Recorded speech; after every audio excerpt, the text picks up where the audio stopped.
Ataque en una cabaña. Yo no debería estar vivo para contar esto. Lo que nos pasó aquel fin de semana en la Sierra de Arteaga no fue un ataque de un animal normal. No era un oso, no era un lobo, ni un perro cimarrón. Era algo que alguien creó, algo que no debería existir. Todo empezó cuando mi primo Julián nos invitó a su rancho a las afueras, un lugar aislado, sin señal, rodeado de pinos que se movían con el viento helado. Íbamos su esposa, sus 2 hijos, mis tíos y yo. Éramos una familia entera pasando un fin de semana tranquilo. Pero desde que llegamos algo se sentía mal, extraño. Los perros del rancho, esos que siempre ladran por todo, no hicieron ruido, nomás estaban sentados, tiesos, mirando al monte, como si vieran una sombra que nosotros no podíamos ver. Y esa misma noche ocurrió. A las 3 de la mañana, me despertó un golpe seco contra una de las bardas de madera. Luego se escuchó como si alguien o algo estuviera arrastrando garras gigantes contra la pared. Mis tíos se levantaron. Julián tomó una escopeta vieja. Los demás nos quedamos dentro. Yo solo recuerdo el silencio y luego ese gruñido. Pero no era un gruñido normal. Sonaba como 3 animales gruñendo al mismo tiempo, mezclado con un lamento humano, como si algo intentara imitar una voz pero no pudiera hacerlo del todo bien. Cuando alumbramos hacia los corrales, ahí estaba. Una criatura enorme, encorvada, de espaldas largas y desniveladas. Tenía patas tipo perro, pero eran demasiado largas, como si hubieran estirado los huesos. La piel parecía parchada, unas partes peludas, otras rosadas y expuestas. La cabeza, oh Dios mío, la cabeza parecía humana, pero con un hocico alargado, lleno de dientes chuecos que no encajaban. Y los ojos, esos ojos no eran de animales, eran inteligentes, eran de alguien que entiende lo que mira. No alcanzamos a reaccionar. La criatura saltó la cerca con una fuerza imposible y cayó sobre Julián, desgarrándole el brazo con un solo zarpazo. Los demás empezamos a gritar, a correr, a arrastrarnos como podíamos dentro de la casa, mientras esa cosa nos perseguía. Rompió ventanas, tiró puertas, arrastró muebles como si fueran de papel. Mi tía recibió un mordisco en la pierna. Mi primo, el más pequeño, salió volando cuando la criatura la golpeó con la cadera. Cada uno de nosotros salió herido de alguna forma. Yo sentí sus garras rasgarme la espalda como si fueran cuchillos. No estábamos peleando contra un animal. Estábamos sobreviviendo contra algo diferente. Algo que sabía exactamente cómo lastimarnos.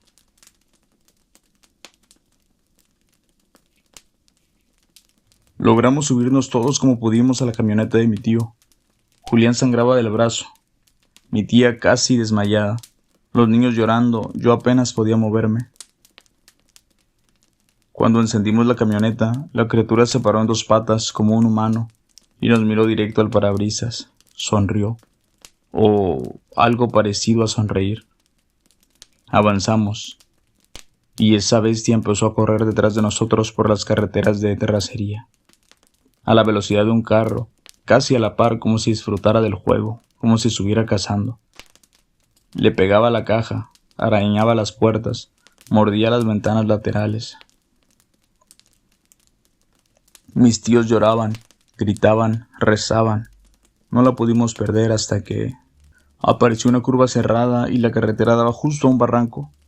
La criatura nos estaba alcanzando, así que mi tío tomó una decisión desesperada: dar un volantazo y arrollarla. Y lo hizo. Se escuchó un golpe brutal contra la defensa, un chillido que no era humano ni animal. La camioneta casi se volteó, pero logramos seguir. Nadie quería voltear atrás, y allí terminó. O al menos eso creíamos. Nos detuvimos kilómetros delante, cuando todos empezaron a gritar que algo olía a sangre. Me bajé tambaleando y en la defensa delantera había carne negra como si estuviera quemada, y en el asfalto donde la habíamos arrollado no había nada. Nada, solo un manchón de sangre espesa, demasiado oscura, casi negra como petróleo. No había cuerpo, no había huellas, nada. Como si la criatura hubiera levantado su propio cuerpo y se lo hubiera llevado, o como si nunca hubiera muerto.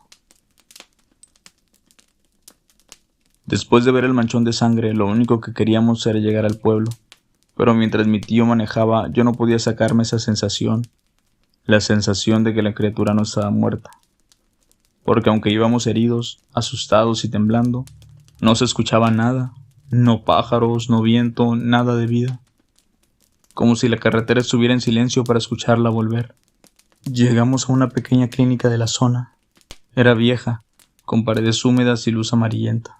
Apenas tenían gasas y antibióticos, pero nos atendieron como pudieron. Los doctores dijeron que las heridas no coincidían con ningún animal de Coahuila.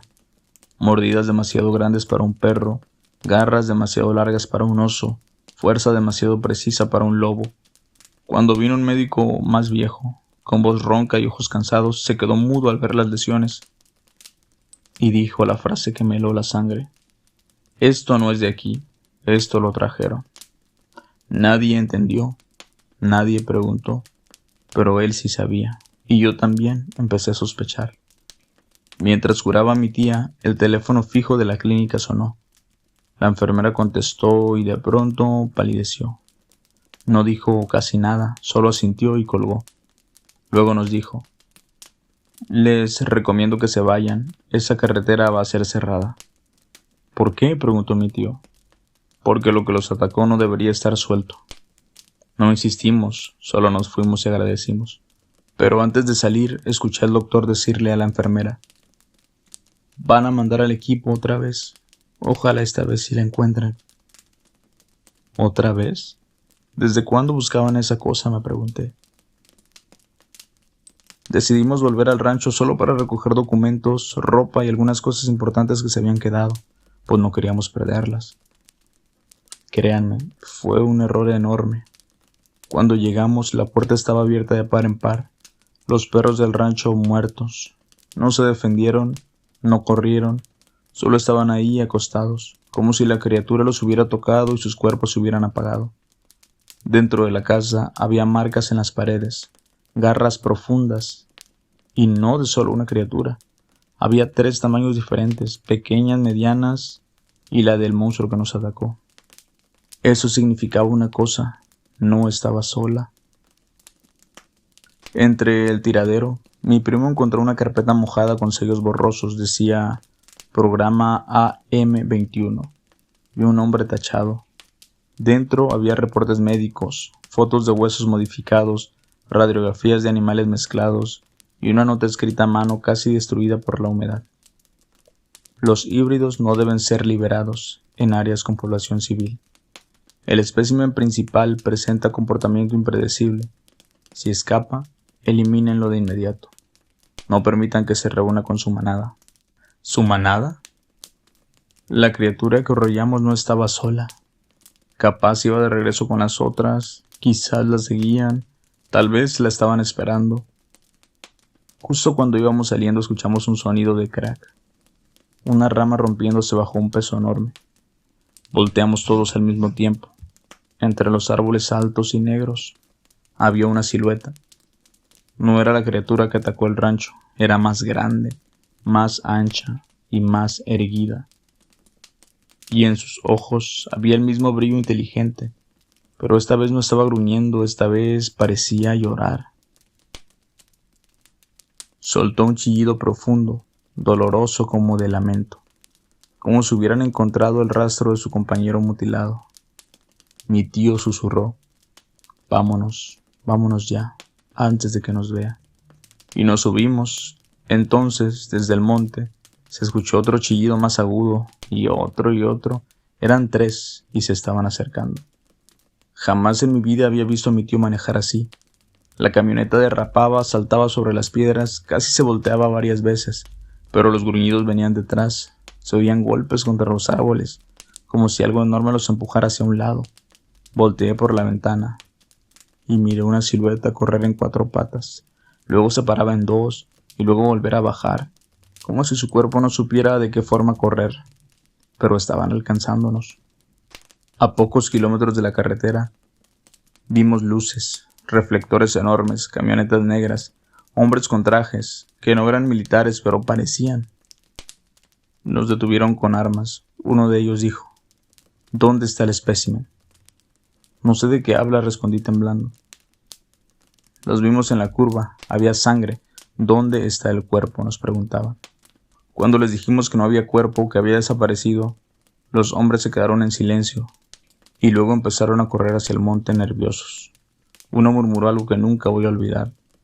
Si se regeneró, todos estaremos en problemas.